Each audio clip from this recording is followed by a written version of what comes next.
If you've ever felt stuck, anxious, or like you're doing all the self help things, but nothing's changing, then this episode is going to hit.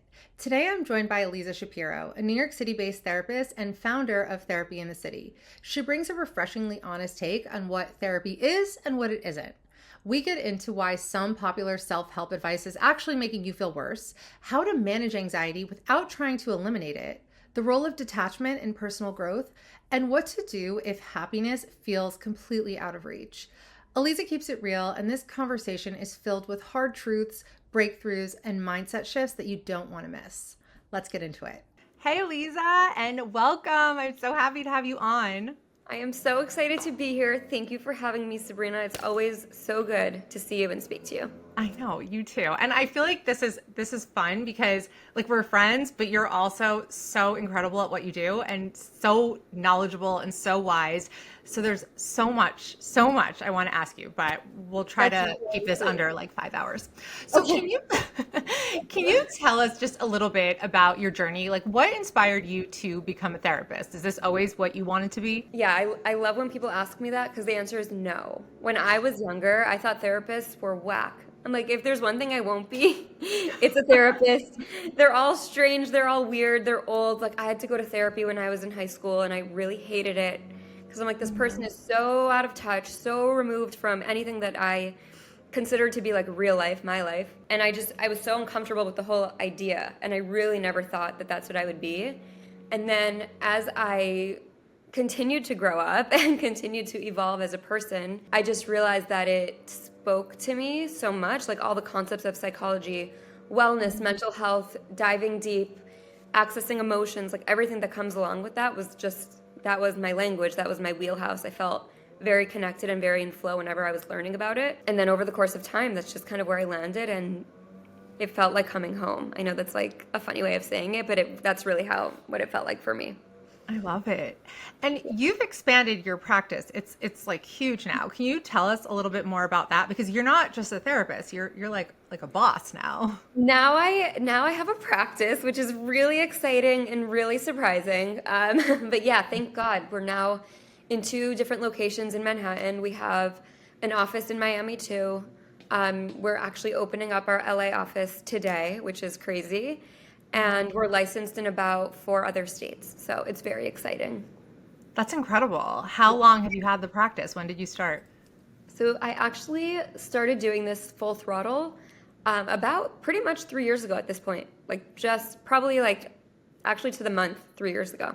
That's incredible. And I love that you share so much therapy speak on social media, especially because there are a lot of, I guess we'll say, armchair therapists or people who hear about a self-help concept, and I feel like there's just so much of the jargon gets thrown around online without real context. Yeah. What is it first inspired you to really start this account and really start making therapy accessible to so many people? And why do you think so many people are resonating with your content? I started this as my diary. It was the biggest blessing because I had 0 followers. So I'm like, the good news is that I can't embarrass myself because nobody's watching me. And that is truly how I started it, at my kitchen table on my birthday, whatever it was, 5 years ago, when I'm just like, let me just like go for it and just speak about all the things that live in my head. And in terms of the other question, so part of my journey was like feeling like mental health content and concepts around psychology or just things that make us human they were either like hush hush and nobody spoke about them, or they were so clinical, scientific, and cold that it made you feel a little crazy. Like if you had to learn about this topic, if you had to learn about anxiety, it was like such a big deal. If you had to learn about depression, it was like this horrible, big, scary thing. But it's just life, and it's the human condition. To have emotions and to have big emotions sometimes and to have emotions that we don't understand and to heal.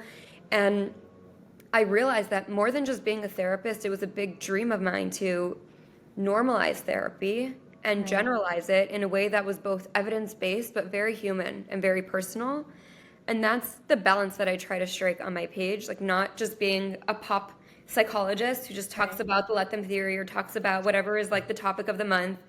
Oh my God, don't get me on that. Don't get me started. Now I have to get you started. Well, okay, fine, maybe. But really bringing true form therapeutic and psychological concepts in a way that just enters the system with ease and gentleness. Right. Okay. Well, now because you told me not to ask, I have to ask, what do you have like strong feelings against the let them theory, or I how are you feeling about Okay, that? we're going there. I do. I actually really do. I actually have a lot of strong feelings about a Please lot share. of things in the therapy world. But the funniest thing is that some therapeutic modalities and some concepts in psych take off because of marketing. And Oh, for sure. you would think that marketing is for clothes. Like let marketing be for fashion. I love that. But marketing, No, it's for I have psychology. been spouting let them theory or variations of it since 2010. Okay. And like, I have not turned that into millions and millions and millions of dollars. It was the marketing of that. First of all, it's not original. The concept dates back to Stoicism, to Yeah, Buddhism, to yeah, Kabbalah. I mean, yeah. it to the concepts in Judaism. Like it's so ancient. It just kind of got packaged in a very simplistic way and it absolutely took off. But it's a little annoying for me because anytime I say things like, "Oh, if a guy lets you go, you got to let him." People are like, "Oh, that's Mel Robbins." I'm like, "I've You're been like, no, saying this forever." thank you so much. And you really have, because that's always been your MO. Like, let Right. them show you who they are. If Right. they're not showing up the way you want them to show up, walk away. And if they care about you, they'll come back. And if they don't care about you, congrats, you just got your life back. So now go find somebody who will. Like, that has Exactly. always been your MO. Yes, yeah, it has. And no shade at all to Mel Robbins. Yeah, it's She it is really inspiring. I am super inspired by her, but tell me a little bit more about your take on the let them theory. it can be misconstrued horribly In what ways? because I love the way that you share it, and I love the way that you've been sharing it for the last 15 years. But, you know, Been a while. Been a minute, yeah. it's been a minute. But a lot of people will look at that and will say, okay, if they want to, you know, not be in a committed relationship with me, let them just not want that. And then here I am, versus saying, they Mm, don't want that, and that's a boundary that I have, so I'm going to walk away based on what they're showing me. People are right. misconstruing it as if that's the way they want to live their life, then I have to sign up for it. And no, they don't. Interesting. Yeah. Yeah, you're right. That is the problem when you take these big concepts from psychology, from ancient wisdom, and you just distill it down to one very simplistic idea. It Yeah. leaves, it's inspiring, like, yeah, let them not text me back, let them exclude me. Okay. But then there's so much else that's missing to that puzzle. So I see what you're saying with that. And that's, by the way, with a lot of concepts. And same, no shade to Mel Robbins. She's incredible. She has built an empire. All the power to her. She's clearly a very smart, businesswoman and, mentor to so many people. Um, but even concepts like gratitude, like people have run with that. If I'm grateful, everything will be fine. Like, no, that's not how Right. it is. And also, gratitude doesn't mean you discount your painful emotions. Gratitude means you see everything all at once, the good, the bad, the ugly, and you're still able to have access to hope, and access to Mm, experiencing the positive things that are already in your life. But gratitude is not about suppressing things, and it's not about being ignorant, and it's not about rose-colored glasses. So there are a lot of concepts that kind of just like manifesting is another one, right? That just like blow up online through social media and through marketing that I think are very delicate actually and could be very powerful, beautiful forces in our lives if we're understanding them holistically and not just in a two-word ism that officially now runs our life. absolutely. And I think the reason these concepts really take off is because it makes it so simple. It sounds like such a shortcut, like, oh, if you want to manifest. And I do to a large extent believe in the power of manifestation, but it's just not as simple as I'm going to make this vision board and think about it and then everything's just going to show up. There's so much more to it. But on TikTok, you see all these exercises like write a memoir looking back on the past year you had and then you're going to manifest all of these things. It's Yeah. so simplistic and it preys on people's desires, which are, I want this life. I want to feel good about who I am. And social media does, in many ways, make us so miserable. I really have very much like disconnected from it because like I've had enough. Like I don't, I'm on it for my job, but I don't need to see anyone else with like their house perfectly organized and they're parenting their kids like this because it's not real anyway. Like I could do that too. Like I can show you my moments of being the best mom ever and like you wouldn't know what it looks like the rest of the time, Yeah, you know? And so I think that it does have a way of making us feel so bad. And then these concepts come along and it's like, oh, I could get everything I've ever dreamed of and I just need to do this. Like that's great. It's the quick fix. yeah. And that also kind of speaks to the question that you had earlier, like why do you think people, like why do I think people are resonating with the content? First of all, it's the hugest gift, and I have no idea. Like I can't even. It's a blessing every single day, and it's like shocking every time. Yeah. But I think people do so deeply want to heal and want to have beautiful lives and want everything and want everything good for themselves, which is incredible. Like we're human beings, we're all growing, we're all striving. Yeah, if it's packaged in a way that's a quick fix, obviously people are going to be geared towards Right. that. But then I think also when they see it in an authentic way that does shed light on the hard parts of life, it just feels more real. Like it relates to people and they're like, oh, I can have a great life and be manifesting while I'm struggling with this really big problem in my life at the same time. Right. I agree. And I feel like you touched on something important, which I feel like is toxic positivity. Like, oh, I just need to be grateful, be grateful. No, sometimes things suck. Like they just suck. Sometimes you have been dealt a terrible hand. Sometimes you are dealt one blow after the next, after the next. Now, the choice there is either I can sit and cry about this all day. I could be miserable. I could just lay in bed. I cannot take care of myself. I could feel sorry about it. And I'm justified because things suck right now. Yeah. Or I can be resilient. I can acknowledge I'm in pain right now. This is so hard. I am so frustrated about this thing. But you know what? I'm going to pick myself up and I'm also going to see what's good in my life. Absolutely. And I mean, is that what you would say is the approach? Exactly what I would say is the approach. It encapsulates all. It's not just laser focused on the good at the expense of validating the hard. And it's not just validating the hard at the expense of being able to enjoy the good things that are currently in your life. Yeah. You know, it reminds me in a coaching session I had yesterday, my client is 25 and she was diagnosed with cancer. Fortunately, it's treatable. She's on the mend. But the same week, her mother was diagnosed with cancer. And when we started, I know, when we started working together, she was, and understandably, a mess. I mean, she was going through a lot. She was also undergoing egg freezing just before she started the cancer treatment, just in case it affected her fertility. And we've been working together for a month. And yesterday she said to me, she was like, you know, we've been working a lot on her mindset and her perspective and really channeling her pain into purpose. And she's starting a nonprofit to help young women who are going through what she is. She was like, my circumstances haven't changed. Like, I still have cancer. My mom still has cancer. I'm still single. I'm still hoping to find the one. She's like, I feel completely different though. I feel on top of the world. She's like, I felt like a mess. And the externals hadn't changed. It was more the way she was relating. And yeah, she's not happy she has cancer, but she's happy in her life right now because she's found meaning and purpose. Wow, that's incredible. That's Everything. I know. Yeah. It's so everything. So who needs therapy? Who doesn't? No, but in all seriousness, I don't think that everybody needs to be in therapy all the time. Like I tell people that too. I'm Right. like, you don't. Some of us love it, and some of us were just born with bigger feelings and need an additional guide to help us through them when they hit us.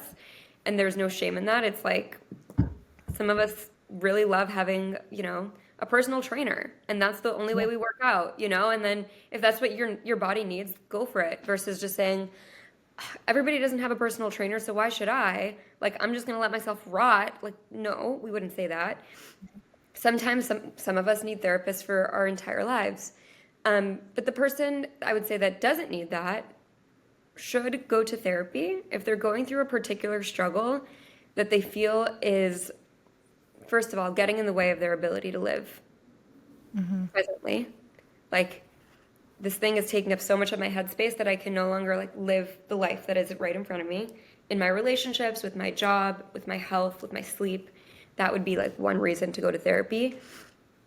And another thing is just if you're going through like a really hard or kind of like ongoing pervasive situation that you're dealing with alone, because not every struggle that we have in life can we tell our friends about, or can we tell our parents about? Ideally, you can tell your friends anything, but it doesn't always work like that. And sometimes you can tell them and they just don't know how to support you. And in moments like that, it's really not the time to just like, rough it on your own or like grin and bear it on your own. It's the time to do it with a person that can actually be there for you in a way that you need. And I think so many people have this idea that I've dealt with so much on my own already, like why would I need therapy now? And it's almost like, honey, that's the whole point. You weren't meant to deal with it alone. You were never supposed to deal with it alone. You were never required to deal with it alone. So if there's something that's still coming up for you now, deal with it with another human being by your side. Yeah, absolutely. So I'll be honest, I have an interesting relationship with therapy. Just in that, I mean, I love therapy. I just started again a year ago, actually, after not being in therapy for 10 years. Just Yeah. my like postpartum anxiety was just out of control this time after having my fourth, and I needed someone. Yeah. Even though she's not telling me anything I don't already know, there is something so helpful about having that. But my relationship with therapy is also interesting because people tend to come to me because the therapy hasn't worked for them. So almost all of my clients come to me because, I do coaching, which is a bit different than therapy. And they come to me because they're like, I've been in therapy for years and years and years, and yet I'm still not over this guy. I've been in therapy for years and years and years, and yet I still have no self-worth.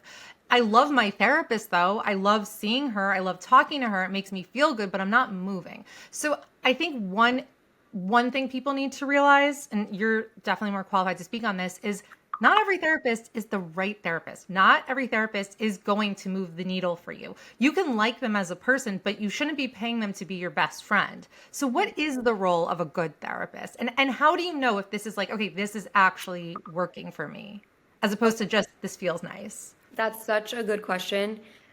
I'll answer the second one first. At any point in therapy, you should know what your goal is and you should know what you're striving for.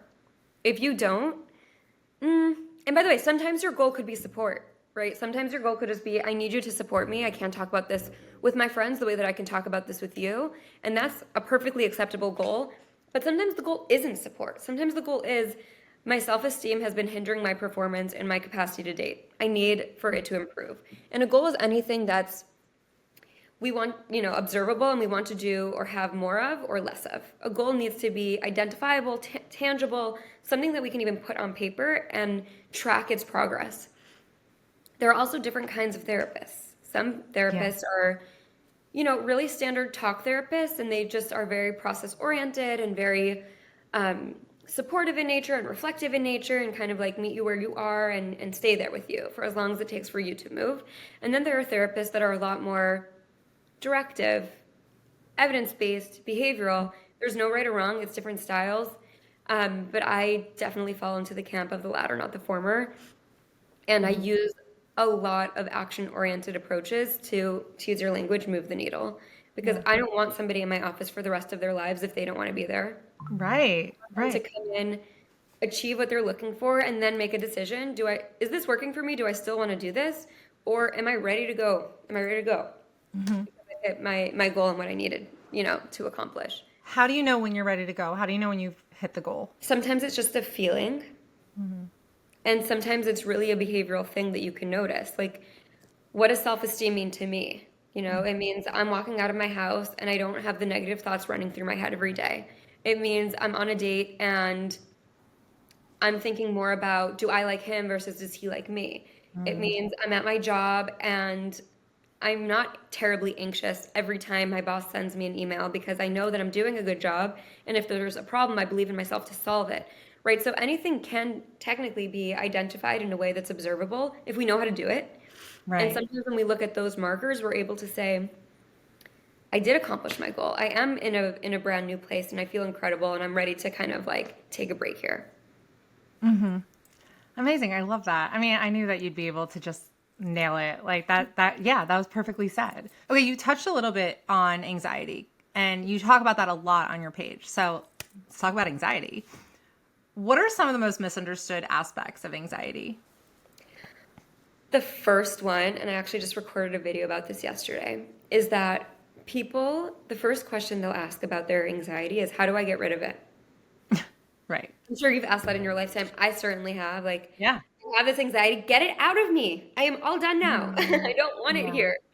And it's just this is the cycle of anxiety. Once you actually learn it in its depth, the more you try to get rid of it, the more it stays. It's like a Chinese finger trap. It's quicksand. It's what you resist persists. It's everything.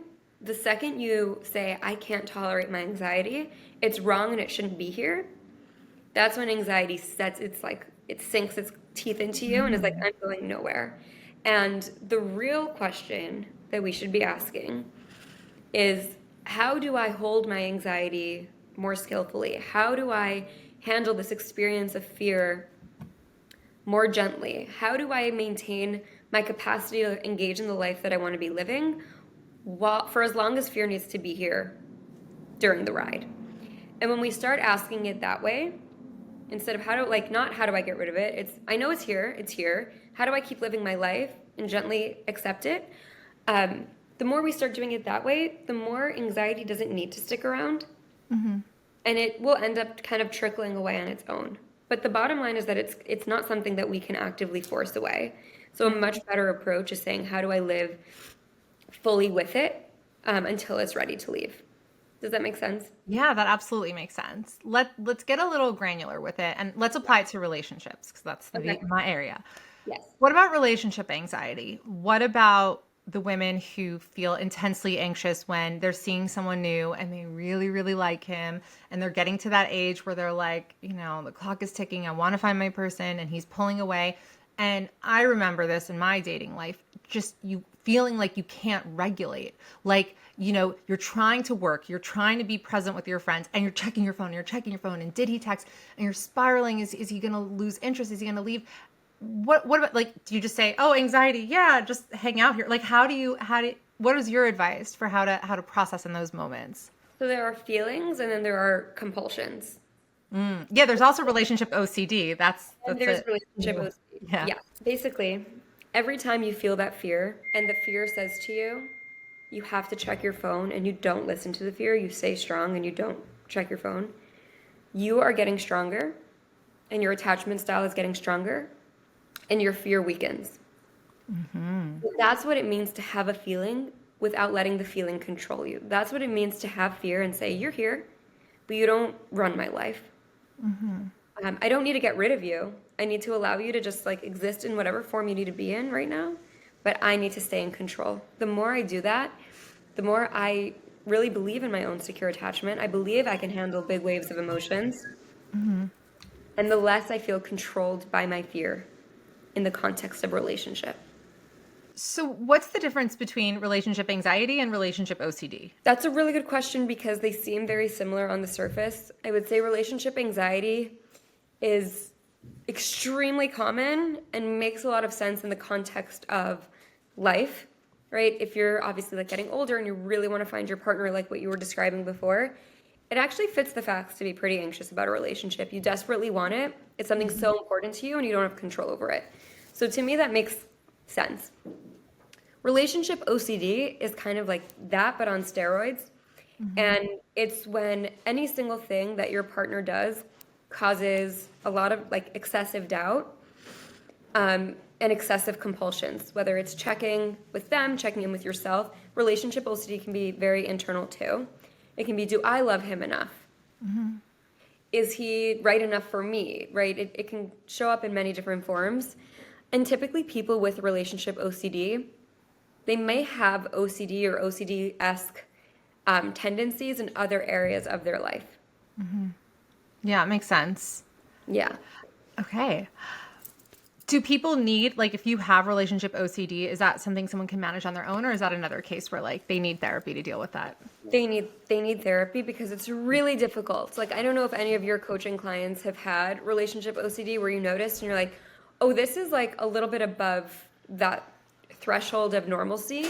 But it's really hard to bear. It's really hard to get through. Every single thing can feel like a crisis. Every time they don't text back can feel like a crisis.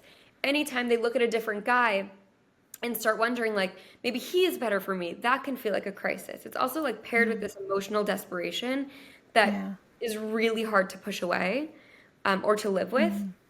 And you can kind of spot it out once you've seen it once. You're like, oh yeah, you can't unsee it. So have Mhm. you noticed that with any of your clients? Yeah, I absolutely have. And fortunately, the majority of the women I work with are also in therapy. And I actually think therapy and coaching work really, really well in tandem. The clients I work with who are not also in therapy, because people come to me when they're in crisis. Like no Yeah. one, people come to me when they're at the bottom. That Yeah. if they're not like, oh, I everything in my life is great except I have this one problem. They come to me when they're like, I am hopeless. This is rock bottom. Like I cannot feel this way Yeah. for one more minute. Yeah. So typically they've been in therapy for a while, but like they really want to accelerate things, and the way I do things is pretty intensive and fast That's moving.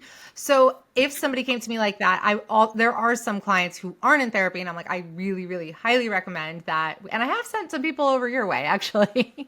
great. Yeah, because I'm like, I highly, highly recommend that you also be in therapy, because we just have to kind of handle things from all sides. It is a really good like yin yang because we can do the Mhm. processing and kind of putting things in context and definitely some directive work. But you as a coach can literally say like do this and stop doing that. And then Yeah, call me if you do your homework. And if you don't do your homework, like I got nothing to tell you, girl. right, So it's right. a very good symbiotic relationship, I would say.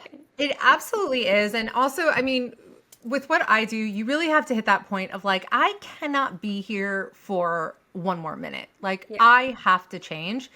And the ones who are really motivated, because I can't want it more than they do, just like I'm sure with you and your clients, like you can't want it more than they do. You can't want them to heal their OCD and their anxiety more than they want to. Yeah. They have to really want it and really be motivated and really put in the reps. And just going back to something you said earlier about the quick fixes. It's Yeah. funny because the one thing I get asked about the most is people are always like, talk more about your summer of me, the summer of me. I'm sure you've heard me talk about this, like this 8 week period of time where everything was going wrong. I was very emotionally messy, sloppy, chasing after emotionally unavailable guys. And then I kind of used my own little therapeutic technique, which is called the Yeah. George Costanza technique. Did you ever watch Seinfeld? No, but I know what you're So talking there about. is an episode where George and his life is just a disaster. And he's like, you know what? I'm going to do everything different. So, like, he's at the deli and he's like, instead of ordering the tuna sandwich, I'm going to order the egg salad sandwich. And he orders the egg salad. And this beautiful woman is like, oh my God, I ordered the exact same thing. And everything starts to go right. So I was like, you know what? Like, I'm messy. I am going to just clean it up by doing the opposite. Now, people hear that. I did the opposite. I did build my self-worth. Me and my husband started dating by the end of that summer. All these guys were like, everything was going right in my life.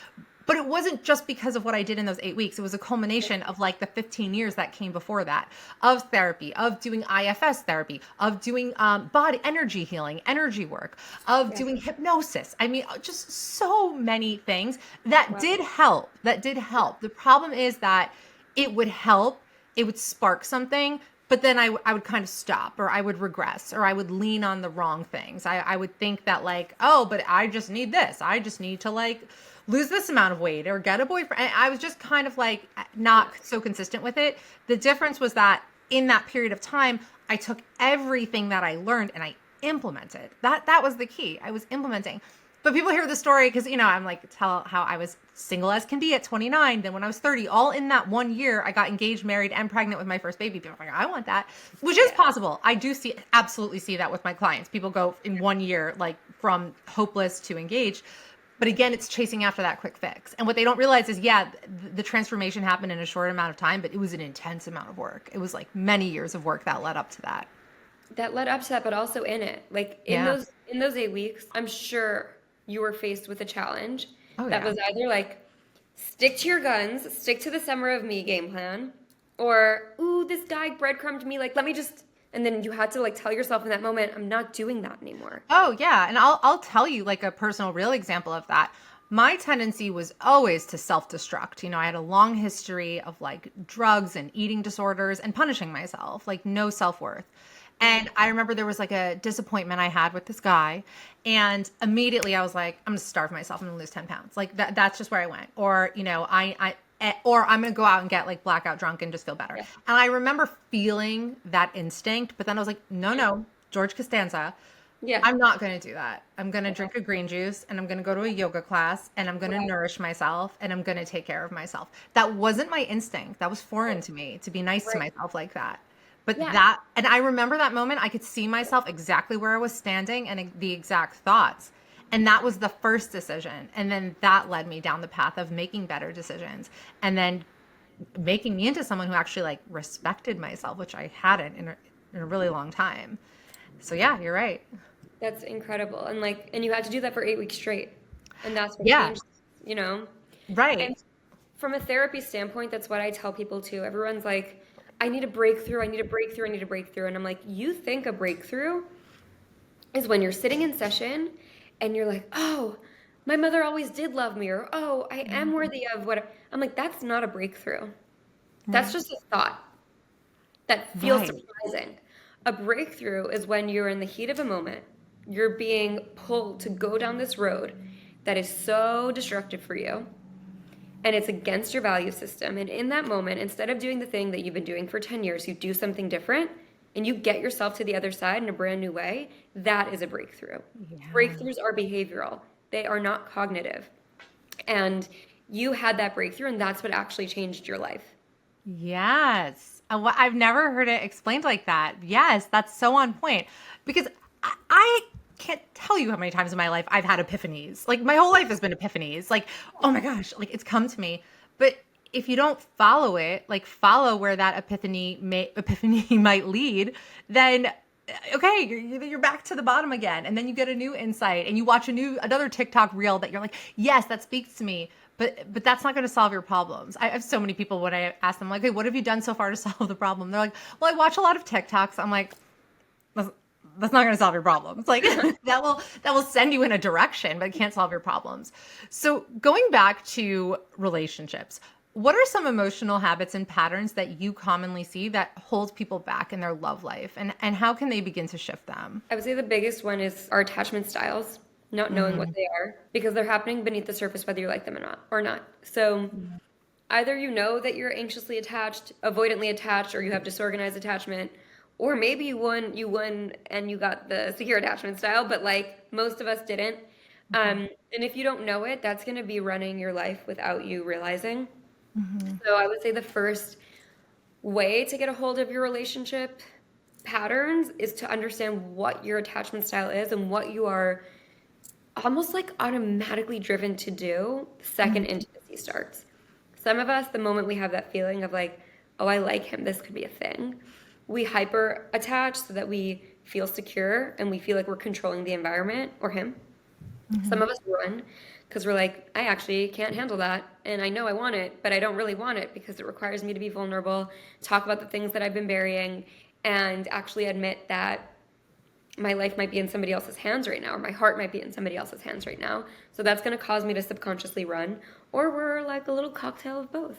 Like, I hate you, don't hate me. You know, like I love you, but I actually don't want this anymore. Um, so knowing your attachment style, I would say, is like the first thing that either can help or hinder relationship growth.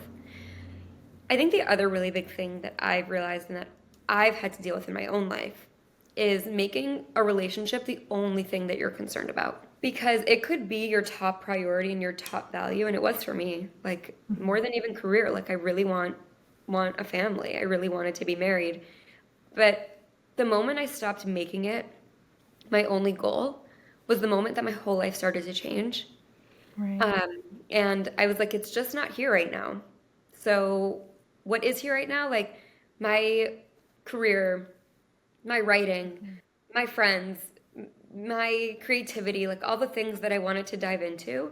And I put those at the top of my list because those were the things that were available to me. And I kept dating, of course, and I prioritized that in a huge way. But I didn't make it everything. And I almost like loosened my grip on it. And that shifted Yeah. everything about relationships for me too. So I would say that's the second. Absolutely. What you're describing perfectly is you detached, which I'm actually writing a book on detachment right now. So this is like everything in my head goes back. That's what it is. That's the essence of it. It is just accepting where you are right now. It's surrender. Okay, this is where I'm at, and I'm going to make the best of that. Not Yeah. trying to control the direction of your life, Yeah. and then that energy is magnetic. That was the shift for me in my summer. It sounds like that was the shift for you of just okay, release, loosen the grip, and then you attract what it is that you want. Totally. I had all these subconscious thoughts that I didn't realize. I'm like, I'm not moving apartments because I'm going to want to move into one with my guy. Mm. Right? I'm not quitting my job because I'll quit my job once I'm more financially secure because I'll have a guy. Yeah. I'm not like all these thoughts were running through my head, and then there was a point whatever. It was like one of those moments where you're like, I'm done. I'm done with this. I don't want to live like this anymore. I had Friday night plans on the Upper East Side. I had to like cross the park. It was like dark. I was just like, I broke down. I'm like, I'm done doing this. Like, I'm done living in the apartment that I don't want to be in. I'm done Yeah. being in the job that is absolutely so mentally draining that I don't have time for anything else. I'm done. And I'm not waiting for somebody else to be on the other side to save me. I'm going to go save myself. And I moved apartments. I quit my job. I did all the things that subconsciously I was telling myself I couldn't do until I had a partner. And then is that when your partner came?